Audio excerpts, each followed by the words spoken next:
संगवारी हो जय जोहार जय छत्तीसगढ़। अभी हमन आए हवन गरियाबंद जिला के मैनपुर 2 वाला गांव में और वहाँ एक ठन घर में रुके ना। वहाँ हमन नया पेड़ देखे संगवारी, जिले में अपन जीवन में पहली बार देखे हो ना। देख सकत हो ए पेड़ के नाम आप मन बताओ कमेंट करके संगवारी हो कि का हरे। वैसे मोला अभी जाने में मिली से कि यह मसाला पत्ती हरे इसे करके तेज पत्ती हरे, लेकिन मोला नहीं पता उतना क्या हरे। हाँ ये लौंग हरे।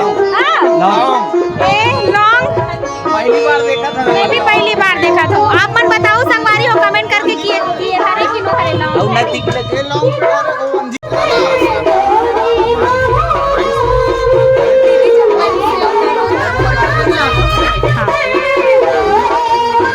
एक संगवारी हो हमन एकर घर आए हवन और एकर घर के नारियल ला तोड़ा था हमन ला देख के ना एकदम लालच आ गए नारियल ला देख के। तो देखो सबको झन भिड़े हवे मस्त